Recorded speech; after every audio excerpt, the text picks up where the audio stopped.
avant d'écouter les réponses du Père Ménas, on va d'abord voir la vidéo afin que vous, téléspectateurs, vous puissiez comprendre pourquoi aujourd'hui c'est une émission spéciale du Père Ménas pour répondre à ce prêtre catholique. Voilà, le Père Hervé Marie. On y va pour la vidéo. Votre réponse. Je vais vous reposer une question de Miguel un tout petit peu plus tard. Là, il y a une question de Connor John, parce que vous avez parlé un petit peu des orthodoxes.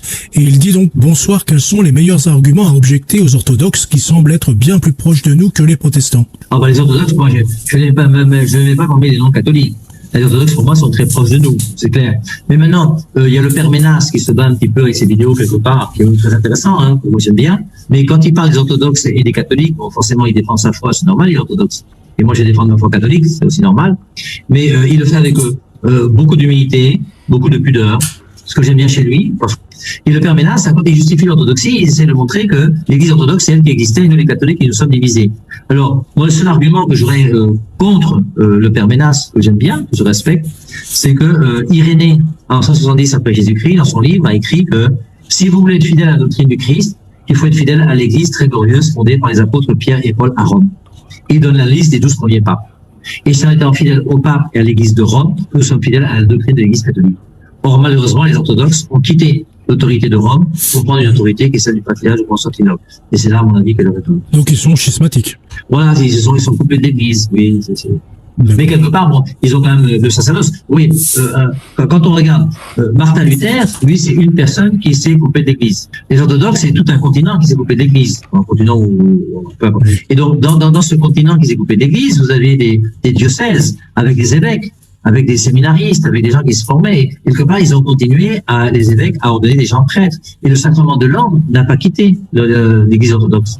Par contre, Martin Luther parle bien de prêtre orthodoxe, et c'est normal, parce qu'un prêtre orthodoxe est validement ordonné, mais par rapport à nous dans l'Église catholique, c'est illégal, ce qu'on appelle illicite au niveau du droit canon, mais c'est valide parce que c'est un véritable évêque qui a reçu le pouvoir, il connaît ce pouvoir, même d'une manière illicite. Ils se sont coupés de l'Église. Le Père Ménas va nous expliquer ça plus tard. Père Ménas, ce prêtre vous admire beaucoup. On l'entend, on le voit, même si il a un petit accent. Il dit que dans la vidéo, j'aime bien le Père Ménas, il parle avec beaucoup d'humilité, beaucoup de pudeur, et je le respecte. Qu'en pensez-vous de tous ces bons mots qu'il a prodigués? Bon, au début de la vidéo, on lui a posé la question, quels sont les arguments à objecter aux orthodoxes qui sont plus proches de nous que les protestants? Alors j'ai été surpris par la réponse, parce que j'ai eu deux sentiments. J'étais un peu surpris et même gêné. Moi, je ne suis pas vraiment une référence en théologie. Il aurait pu citer des gens comme Olivier Clément, des grandes têtes de théologie orthodoxe, et ça ne m'aurait pas gêné. J'étais gêné, je me suis dit, mais moi, je ne suis même pas un grand spécialiste. Pourquoi il me cite? Mais il a dit des propos d'amour, de charité, beaucoup de respect vis-à-vis de ma personne. J'ai dit, ben pourquoi pas? Si Dieu peut m'utiliser pour un peu parler de l'orthodoxie dans le monde, pourquoi pas qu'il me récitait ainsi? Donc je lui rends l'appareil parce que lui et moi, nous avons le même combat. Quand vous voyez les vidéos du Père Hervé, il parle beaucoup aux protestants. Et moi, je l'avais appelé le judoka de Dieu. C'est l'expression que j'avais utilisée. J'ai dit, ce prêtre, c'est le judoka de Dieu. Ça vient de mon expérience des arts martiaux. Dans le judo, pour utiliser la force de l'autre, il faut savoir l'utiliser contre la personne elle-même. C'est pas ma propre force que je vais utiliser, mais la force de mon adversaire pour le faire tomber. Et donc, lui aussi, il utilise ça. Il utilise les mêmes thèmes que les protestants, la même manière de faire que les protestants. Il utilise les mêmes méthodes pour pouvoir se retourner contre eux-mêmes. Et je me suis beaucoup inspiré de lui. Même quand j'écrivais mon livre de la Vierge Marie, j'ai suivi beaucoup de ses enseignements et j'ai beaucoup appris. Donc, je peux dire qu'aussi, auprès des personnes sachant, pour lesquelles j'ai appris, le Père Hervé, c'est un prêtre qui m'a beaucoup inspiré dans mes propos. Et donc, c'est pourquoi moi aussi, je lui dois beaucoup de respect, beaucoup d'amour. Donc, voilà. Cependant, dans la vidéo, le Père Hervé Marie dit qu'il a contre vous selon ses mots. Il dit ce qu'il a contre vous selon ses mots. C'est que vous dites que les orthodoxes étaient avant nous et que les catholiques se sont divisés. Il poursuit en disant, ce sont les orthodoxes malheureusement qui ont quitté l'autorité de Rome pour prendre l'autorité de Constantinople. Ils sont schismatiques, coupés de l'Église. Les orthodoxes, c'est tout un continent qui s'est coupé de l'Église. A-t-il raison? Que lui répondez-vous? Je suis surpris que après des belles paroles sur ma personne, il dit que j'ai ce que j'ai contre sa personne. C'est pourquoi il me faut quand même un droit de réponse qui se veut aussi respectueux. D'abord, comme j'ai dit, la langue de Molière est difficile à M. Granier. Je n'ai jamais dit que les orthodoxes étaient avant les catholiques. Je n'ai jamais dit ça. Et je n'ai jamais dit que les catholiques étaient divisés. Je n'ai jamais dit ça. J'ai dit que nous étions la même église. Voilà que là, il y a un peu de nuance. J'ai dit que nous étions la même église. Donc ce ne sont pas les orthodoxes qui viennent avant, puisque l'église, elle est née le jour de la Pentecôte. On ne parlait pas encore des catholiques romains et on ne parlait pas encore des orthodoxes. C'était la même église jusqu'au 9e siècle. Mais par contre, moi j'ai dit, ce sont les églises, l'église catholique romaine qui s'est coupée de la communion avec les autres. Mais je ne dis pas que les orthodoxes étaient avant. Là, c'est plus la même phrase française. Donc, il faut bien qu'on clarifie mes propos. Donc, j'ai dit que ce sont les catholiques qui se sont coupés des autres patriarcats. Donc, quand le père Hervé Marie dit que ce sont les orthodoxes, malheureusement, qui ont quitté l'autorité de Rome pour prendre l'autorité de Constantinople, ils sont schismatiques coupés de l'église, les orthodoxes et tout un continent vont se couper de l'église, je lui réponds que totalement, c'est faux. Je vais essayer de clarifier ce débat. Je vais dire cela en 4 argumentations. Pour l'instant, je ne peux pas tout dire, parce qu'il aurait bien voulu que ça soit un face-à-face. Mais je vais clarifier ça en 4 parties. La première partie qu'il faut noter, dès le premier millénaire, l'Église est une collégialité des têtes de 5 églises principales, qu'on appelle la pentarchie. Au début, il y avait ce qu'on appelle l'Église de Rome, l'Église de Constantinople, l'Église d'Alexandrie, l'Église d'Antioche et l'Église de Jérusalem. Il y avait 5 patriarcats au début de l'Église. Aujourd'hui, il y en a 14. Au début, il y avait 5 patriarcats. Et ces 5 patriarcats-là sont appelés la pentarchie.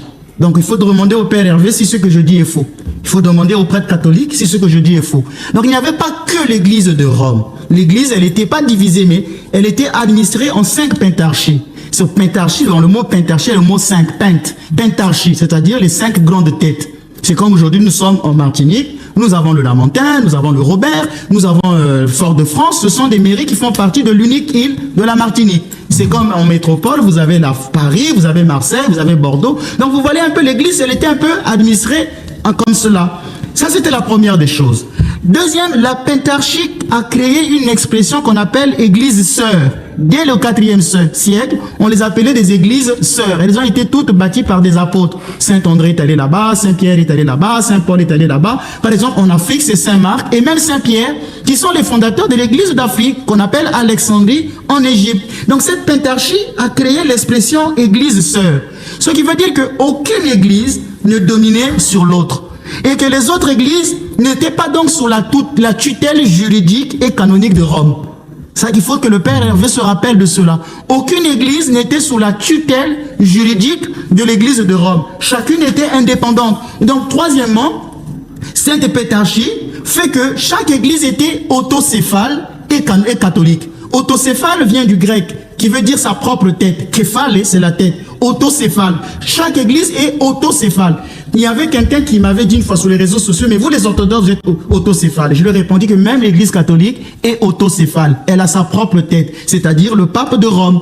C'est le 34e canon apostolique qui prescrit le système des églises autocéphales, structurées indépendamment les unes des autres. Aucune ne domine l'autre. Donc c'est ce qu'on a dit, sa propre tête. À Rome, il y avait le pape de Rome. À Constantinople, il y avait un patriarche, un pape. Patriarche veut dire père dans la foi. Même le pape de Rome était un patriarche. C'est Benoît XVI qui a enlevé l'expression patriarche d'Occident. On l'appelait le patriarche d'Occident parce que c'est Benoît XVI qui est arrivé qui a enlevé cette expression. Et il y avait les patriarches d'Orient.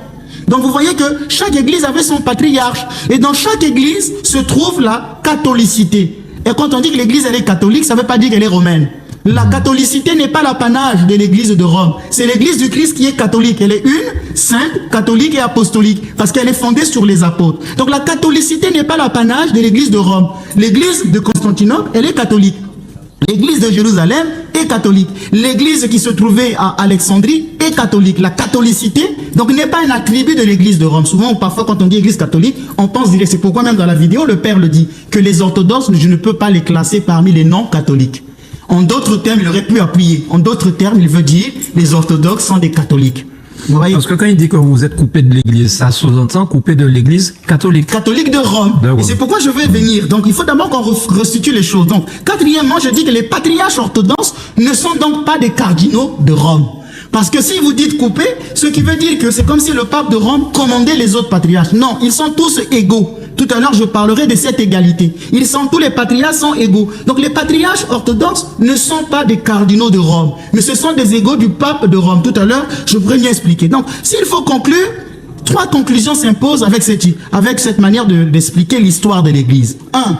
Dire que les orthodoxes se sont séparés des catholiques, dire que ce sont des schismatiques, c'est donc faire preuve d'une ignorance historique. C'est une malhonnêteté théologique, parce qu'il fallait dire ce sont des églises sœurs, et non dire ce sont des églises coupées. Parce que s'il y a quelqu'un qui se coupera plus tard de cette communion, s'il y a quelqu'un qu'il faut dire d'être schismatique, en ce moment-là, ça peut se retourner contre lui. Donc c'est vous qui êtes partis, donc c'est vous les schismatiques, puisque les autres sont restés en communion. Donc c'est faire preuve d'une ignorance historique. Peut-être que, bon, il y a des gens qui font l'histoire de l'Église, c'est peut-être pas sa faute.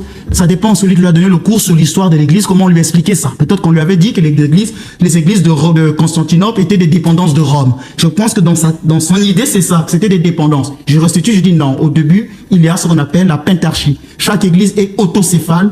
Aucune église ne domine sur l'autre. Deuxièmement, donc, il n'y a pas de coupure, rupture, séparation canonique et juridique des églises orthodoxes du siège de Rome, pour la pure et simple raison que les églises orthodoxes, comme l'église de Rome, sont autocéphales, autonomes. Chaque église a sa propre tête, depuis les origines apostoliques.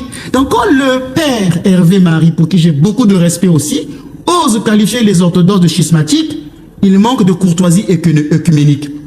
Il manque de courtoisie œcuménique et il faut qu'il change un peu son vocabulaire. Il est un peu vieux, usé. Puisque depuis le Concile Vatican II, l'Église catholique qualifie les églises orthodoxes d'églises sœurs. Cette expression de schismatique, c'était pendant la guerre de ces deux églises. On aimait s'insulter. Et cette expression a changé depuis le Concile Vatican II. On qualifie les églises orthodoxes d'églises sœurs. C'est pourquoi je dis, mais son vocabulaire, il est vieux. Il est un peu usé. Il faut qu'il reprenne le vocabulaire actuel. L'Église catholique affirme que les églises orthodoxes sont des églises sœurs. Et c'est comme ça qu'elles ont toujours été appelées depuis le 4e siècle de l'église. On parlait d'église sœur. L'église qui est à Constantinople, l'église sœur. L'église qui est à Rome, l'église sœur. Et personne ne dépendait des autres. Donc on ne peut pas parler de schismatique ici. Notre vocabulaire ne convient plus. Bien. Mais Père Ménas, ce point vient de vous dire que Saint Irénée en 170 dit: si vous voulez être fidèle à Jésus-Christ, il faut être fidèle à l'église catholique. Fidèle à l'église fondée par Pierre et Paul à Rome, c'est en restant fidèle au pape qu'on est fidèle à Jésus-Christ. Est-ce que cet argument est convaincant? Est-ce que ça tient? Au début du christianisme, l'église de Rome avait un ordre de préséance qui reflétait l'importance de chaque église. L'église de Rome, elle était bâtie là où se trouvait l'empereur. C'était la grande ville. Rome, c'est quand même l'empire. Donc l'église de Rome a un privilège, c'est d'être bâtie au cœur même de la politique. C'est grâce à l'église de Rome qu'on a eu cette liberté religieuse. Quand il y a eu l'édit de l'an 325 qui commença à officialiser le christianisme. Donc on peut dire que l'église de Rome avait une bienséance. Et tous les patriarches se référaient à cette église. Donc les propos de Saint Irénée viennent dans un contexte. C'est le contexte de la préséance. C'est pourquoi le propos de Saint Irénée reflète donc la conception de l'époque. Saint Irénée ne s'adresse pas à des schismatiques. Il n'y a pas encore schisme. Saint Irénée ne s'adresse pas à des hérétiques. Il n'y a pas encore cela. Il s'adresse à la conception de l'époque. L'église de Rome, c'est pourquoi quand il y avait des conciles, le pape de Rome avait une pression, c'était le pape qui habitait dans la grande ville. Mais le pape de Rome n'a jamais été le chef suprême des églises de l'Orient. Le 28e canon du 4e concile œcuménique lui reconnaît ce qu'on appelle la primauté d'honneur. On disait du pape de Rome qu'il était primus inter pares. Ce qui veut dire premier entre égaux. Pas supérieur, mais primus inter pares. Demandez aux prêtres catholiques qui vous le diront. Je ne sais pas pourquoi le père Hervé ne savait pas ce qu'ici il ignorait cela. Je ne sais pas, je ne peux pas le dire. Mais le pape de Rome était appelé primus inter pares. Il n'était pas le chef de toutes les églises. Par exemple, je donne un exemple. Saint Pierre.